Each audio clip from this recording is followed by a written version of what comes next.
630 CHED presents The Announcers. Opinion, personality, passion. The Announcers on 630 CHED, Edmonton's breaking news and conversation station. Thank you for tuning into this week's edition of The Announcers. Andrew Gross in the house as per usual, and a special guest today, Danny Rose. Well, thanks for having me. It's good to see you. Yes, it's good to be back. I want to say the last time I did this, I did get some of your listeners upset, so I'm excited I'm back. Well, let's repeat what you said. Yeah, let's dive right back in. I think I called Andrew an old fart. I don't think that's true. Or Jesperson. No, we just had some fun. I think we were talking about politicians and, that can always fire up a few people. And you used the expression old fart? I think so. Wow. So I apologize off the bat. That would have gotten the old farts upset, eh?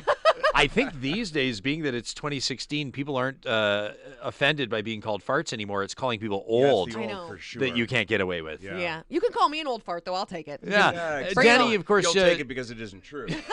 That's right. I do have gray hair. Come on. You and your partner in crime, Jay, host Danny and Jay in the mornings on Fresh Radio. It's nice to have you here upstairs. Yeah, it's different. It's a different vibe up here from downstairs. Downstairs, it's a lot of music and celebrity gossip. Well, it's a music station. Yeah. Can I ask you a question? Did you know, and answer honestly, that there was an upstairs? Sometimes, I know you've seen the stairs. Sometimes I kind of use your guys' bathroom. Yeah. Oh, you guys have fancy bathrooms. In the ladies' bathroom, they have lotions and potions in the Ched one. Sometimes we use the bathrooms downstairs too. We do. Yeah. That's why the We're one just hinge is gonna, falling off. never mind. Are either of you? We're of course approaching now. We're hours away, not even weeks away or even days. We're hours away from Valentine's Day.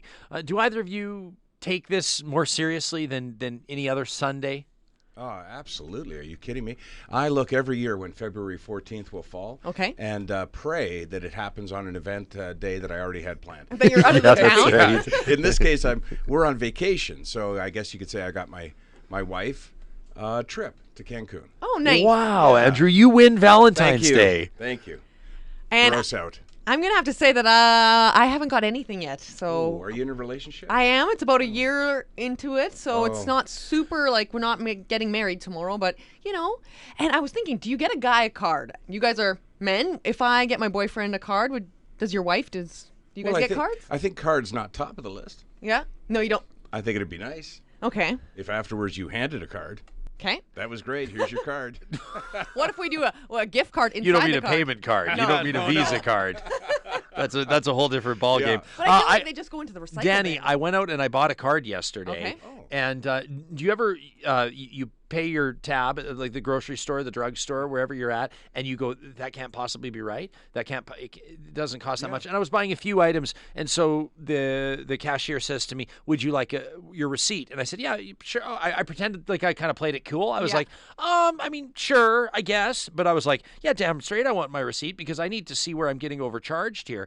And I looked, and I had no idea that greeting cards, Valentine's Day cards, are now $10. Is that a fact? It was $9.95. Well, I'm going to check my receipt. I mean, it's because not grabbed like one the other day. I mean, it's a beautiful card, Of course. obviously, and nothing less for my wife, the love of my life. But it's not that special. Is it one of the ones that sings? You know those ones that sing? Because those, you open it up and it's like... No, there's not like a 2-ouncer of Bailey's inside Nothing, or eh? anything that might justify the cost. It's not the value of the card. It's the value of the love Yeah. behind the card. Mm-hmm. I grabbed the first one that's appropriate. I've gotten my wife, "You're a great sister" card before. Whoops. Yeah. A lot of people put you see everybody standing in that rack. Yeah. And they're looking at one after another. And it's pink. Exactly. Usually. You know what I do? I grab under the wife column. I wonder if my wife is up early enough to watch this. I grab one under the wife column and then check to make sure the envelope will fit. Yeah. Boom, done. Huh. I go to the dollar store. Yeah. $1 card? Now, here's the thing, and you touched on a question that kind of just evaporated into thin air, and we should revisit it, is don't these all just wind up in the recycle bin anyway? I mean, I'm one that keeps cards, but that's because I have a collector tendency, which actually means that I'm not a hoarder, but I have a well-stocked storage room in our basement, and there are boxes and boxes and boxes of cards that birthday cards, and I'm never gonna. What am I gonna ever do with these? Now I will say I spent some time in the storage room just a short time ago last year reading a whole bunch of cards from my grandparents because they've all passed. Grandparents are one thing, but you know what you could do with all those cards is line them up by year that you were in the relationship with your wife, And then look at how she signs the card. First year, all my love, forever. Last year, Could get cordially depressing. yours. Yeah. Wait a minute. I guess we're in this together now that Yeah, we're really. co-parenting with sincere regards, Carrie. Yeah. To answer your question, though, a card's a good idea. A card is good. Sure. Now, when you say you're in a relationship Yeah. for about a year, Yeah. was that within the time frame of Valentine's Day last year? Yes. And what did you get? I can't even remember. No, So there that's it is. probably not a good sign. But I'm not into the whole, like, I'm probably one of the girls that girls are going to hate this, but I don't want, I want flowers on a different day than Valentine's Day. Sure. I want them at least on the 13th. And it was funny, my co-host Jay was telling me his mom sends him Valentine's Day cards, and he's an adult now. And we had his mom on the air, and you know what else his mom sends him? Salmon, because he's from BC, and e-transfer of money for Valentine's Really? Day. Huh. So How old is he? 15? he's 31. Wow. But isn't that weird? And we Wow. had parents on saying, yeah, they still send their adult, mostly sons, Valentine's Day stuff. You know, in fairness, my mom would never send me money after I moved out, but Yeah. she would tell me that she'd sold things I owned. She sold my train set at least a dozen times. It'd just be, hey, good news, sold Yeah. the train set, and there's $100. Oh, I guess. see how it goes. Yeah, yeah, exactly. So I earned it. And then if you needed the train set, she just bought it back. Yeah, it's in right? a box She next to all found the she cards. found the buyer and she Yeah. bought it back. Exactly. Men and women get treated differently, I think, on Valentine's Day, and I've often wondered why. And I'm not saying that to take it really next level, not saying I'm playing the victim Yeah. card here, but I would like to see expectations reciprocated, and I'm cool with in a relationship if both parties say, you know what, like let's just kind of dial it down this Yeah. Valentine's Day. For our family, this has been a big spending year. Wait, I mean. what are you dialing down? The $10 card? What do you normally do for Well, Valentine's Day. I mean, it's even if you're just doing the basics. I mean, if you're talking about a card and maybe chocolates, like I'm not typically that cliche, but like a nice dinner and this and that. Valentine's Day can be $300. I mean, easy, What? right? Well, don't you think? I want to marry you. Really? Is Marry- that that? $300? That That's seems, a lot. Yeah. Is it really a lot? Well, Well, I when you think go so. for dinner with your wife, if Yeah. you guys have a bottle of wine, maybe you have a couple cocktails before or after, an appetizer and an entree, it's going to be $200. Well, listen, before we compare how much each of us are spending or receiving on Valentine's Day, we should probably note that we're all in different phases of our relationship. That's true. You're dating, you're newly married, Yeah. basically, and I've been married almost 25 years. So you get more practical over the years, just not in terms of that day not meaning as much, but flowers, the cats are going to eat them. Yeah. Wine, we don't really drink at home. We only drink when we're out. Chocolates, my wife is allergic to some nuts, and she doesn't. She's always on a constant diet. So You don't want to offend her to either right, be like, none hey. of that's a great idea. Yeah. You really don't drink at home? No, Like at all? at all. Really? Wow. Yeah, it's not a big belief or anything. We just Yeah. It's just the way it is. We prefer the company of other people and being out. If we have people over, we would drink in our kitchen. Okay. On a game night or something like that. Sure. But it's not forbidden. But you don't have like a well-stocked licker cabinet with a wine No. cellar and No, nothing that like kind that. of a We thing. don't come home and have a drink after work or anything. It's just not our thing. I've always been the guy that people say, they'll throw out a preposterous thing like, it's not like I'm at home drinking by myself, and I kind of go, Whoa. are we not doing that? Are we You're not not supposed to do Are we that? not to do that? Just don't tell anybody. But to get that makes it even worse, I know. think. Yeah. What are you doing? Well, hey, it's at least you get past step number 1 if you don't deny it anymore. Yep. So here I am on Ched. I have drank by myself at home before. But to get back to the idea of managing expectations from both sides, if we say we're going to dial it back on Valentine's Day this year, or we're not going to do anything on Valentine's Day this year, I'm just fine with that. And I'm kind of inclined to agree with you, Danny. The whole formulaic element of it. I mean, people are cynical about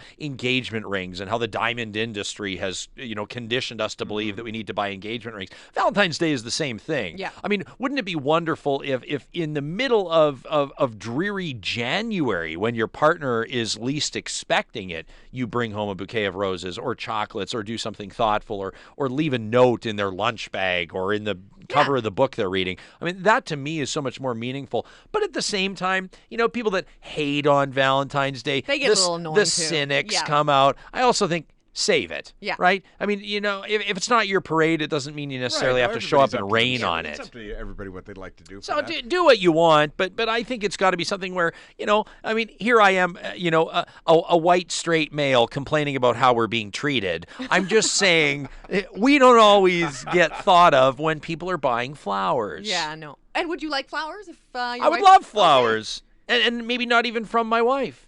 You know, and your eyebrows just raised. What does that mean? Oh. I'm just saying, from anybody, expressions Wait of. a minute, what does that Who else is mean? giving I'm you just them? saying expressions of kindness. You know, like I don't know. I just, it's kind of, I just think it's kind of cool. Like for a housewarming, say, for example, when a buddy has a housewarming, everybody brings bottles of booze, and that's great. Sure. But like, I like to bring a plant. Yeah. I think What? yeah. That's, You're that guy. well, wait a minute. With a bottle of booze in the plant? Yeah, sure. It's a cactus, so it only requires minimal amounts of, pull the ice out of your scotch and it'll no, but I'm just saying, and I'm not trying to get too far off track here, but I do think that guys can appreciate plants and flowers, and I do think that people can appreciate expressions of love outside of the Valentine's Day parameter. Sure. I'm still sort of kind of stuck on the plant thing. But Yeah. yeah, no, that's cool. Do you mean for a housewarming or just in general? Like you've been invited to a party, you show up with a plant? Oh no, I'm talking for a housewarming. Oh, okay, yeah. I can't believe of all the things I've said, I know. That's that one this that is sticks the out. thing that's that sticking just out does to seem you. odd. But wouldn't you, if you and Carol moved into a BYOP. beautiful new home and I brought over a fabulous plant, wouldn't you be impressed with that? I'd be impressed that you were able to find out what my address was. Because I wasn't invited to your Yeah. party.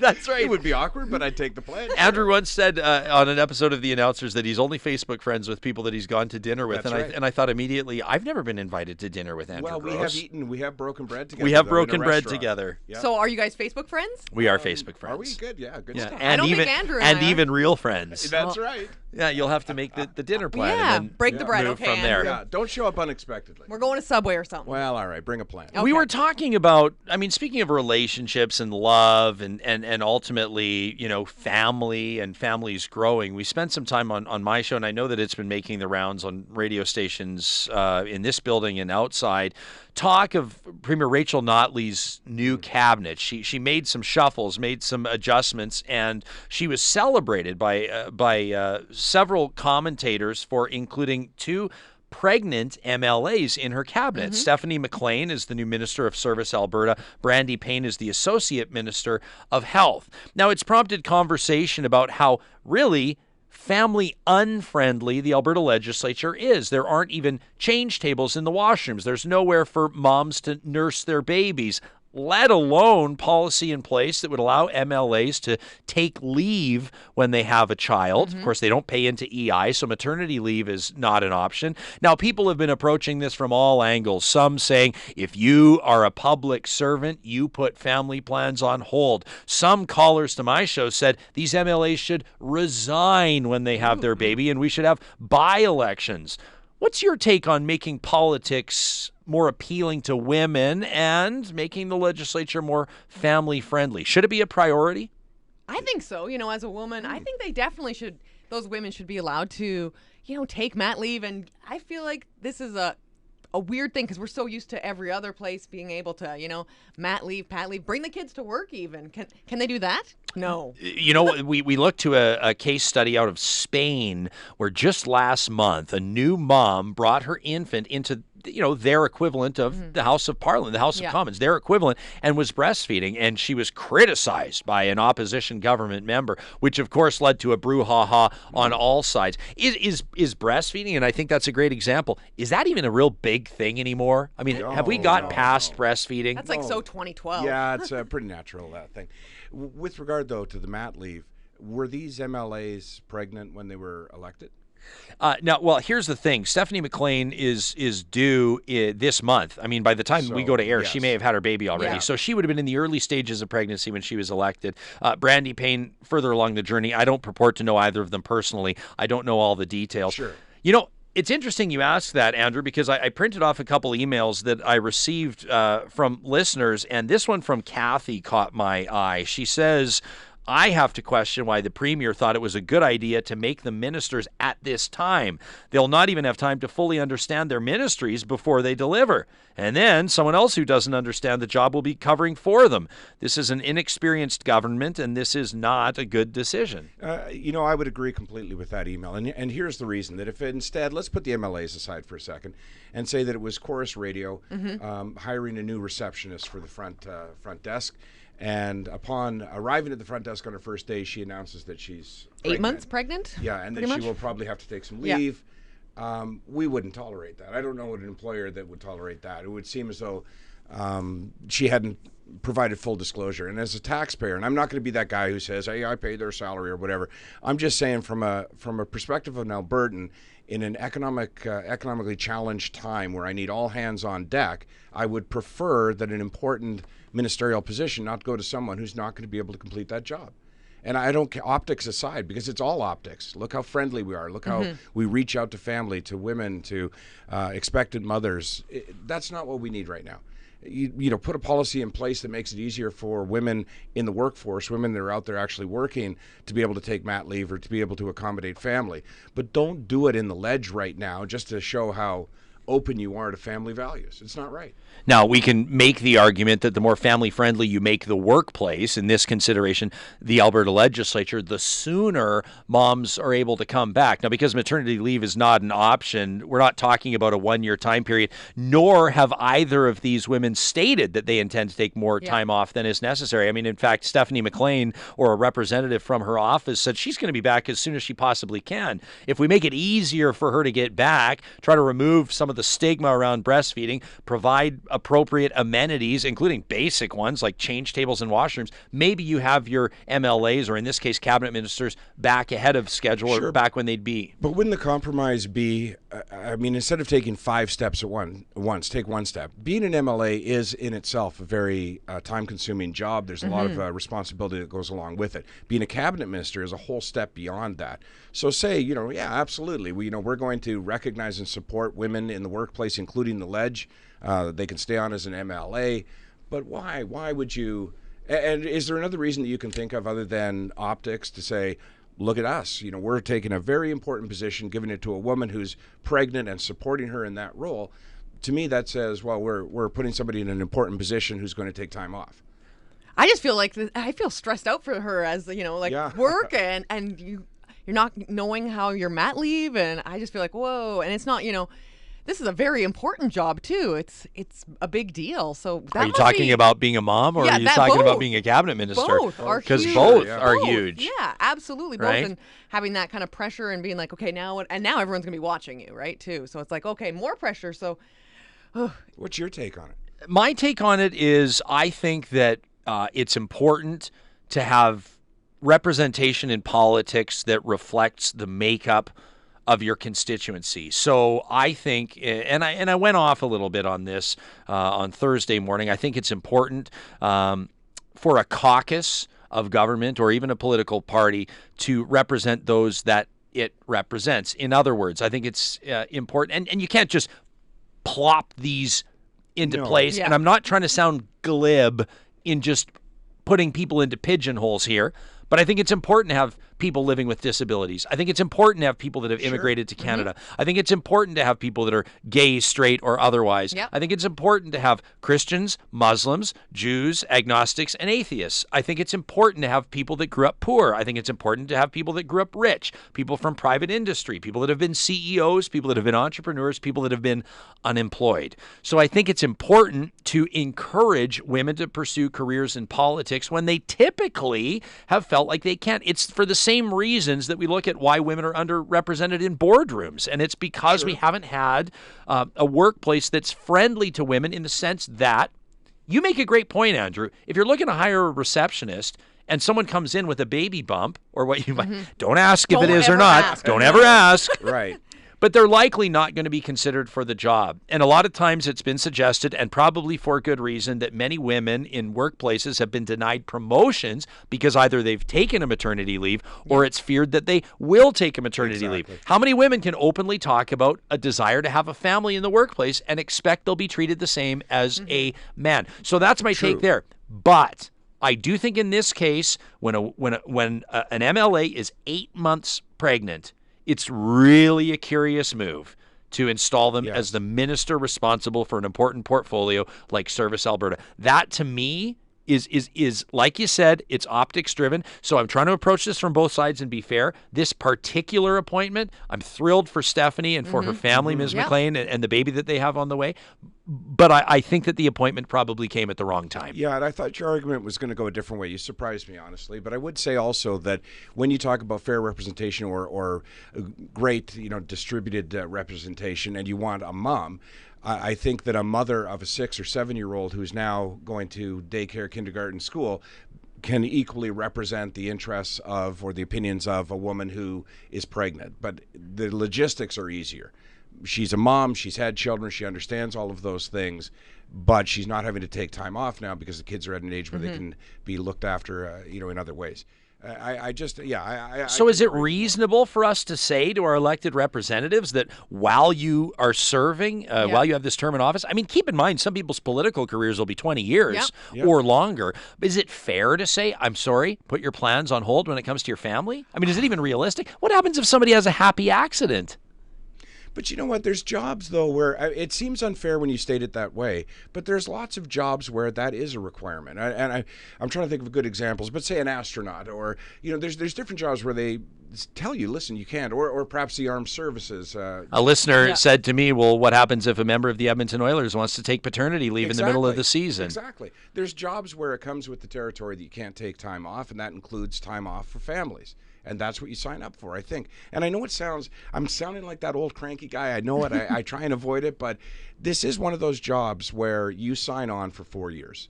And that's what you signed on for. So you can't make yourself unavailable in the first year. So what happens if you say, well, in fact, I did sign on for 4 years, but I am pregnant and I am going to take a leave? What should happen then? Probably should step down. Really? Well, I mean, I know it's harsh because we're talking about a pregnancy as opposed to a better job offer or some other opportunity or whatever, but that is what happens when people decide to change their career paths or something comes up that prevents them from doing their duties in the ledge or in Parliament. That's what they do. They step down. Now, I'm not demanding it. I'm not going to hold up a picket sign or anything. Hey, but you asked. That's what we do on the announcers. Yeah. We take a topic and we chew on it for a little bit, and we rarely find resolution, but we're open to different opinions. I mean, two things to consider very quickly on that. Number one, the cost to taxpayers on a by-election. And number two, what message does it send outside of Alberta? You get pregnant as an MLA and you're forced to resign. I mean, that to me, that steps back about 75 years. Yeah, and that's just going to cause a big storm that no one wants. What's the right play in this move? Oh, I can't even say because I'm not a mom, so I feel like I have no say. But you're a taxpayer and an electorate. I mean, if you voted for your MLA and then they became pregnant and had to take a year off. Hey, right? Andrew, sorry to interrupt you, but why don't we make this even more close to home? The radio world is intensely competitive. And I know women that have morning radio is incredible. Yeah. I know a few women that have lost their jobs on maternity leave too, Danny. What would you do if your employer told you that you were either to put plans on hold to have a family or resign if you got pregnant? And I have had that talk. It's like, okay, you're at that age where when are you going to have kids? Like, when are you going to? And I've said, you know what? I don't know if that is in the future, so we'll just plan it. The one girl I know in Toronto actually had her baby, and it was during ratings. And they gave her like 2 weeks off. Really? Yeah. So she brought the baby to work. That's just so funny that you said that. I've never heard that put that way. She had her baby and in ratings. Yeah. And in ratings. How dare goes, she? Like, in ratings? I mean, what is she thinking? You don't ask for a day off in ratings. But that's kind of how it also- works. We were in the book and you were in the hospital? What were you thinking? But I've also kind of been the career kind of woman, so I don't. But say I was her and I got my dream job, I don't want to lose that either. So is there a certain amount of time I can take and then come back? And this comes back to the general principle is women and talented women that have a lot to offer will see that. They'll forecast that coming. And the idea that they'll have to make a tough choice like that could dissuade them from ever entering the political arena in the first place. Let us know what you think about what we've been talking about. You can reach us anytime by sending us an email via the show's link at 630ched.com. Don't forget you can tune in to Danny in the mornings on Fresh Radio. I'm on Ched from 9 to noon, and then Andrew and Jaylyn take over from 2 to 6. More next week on The Announcers.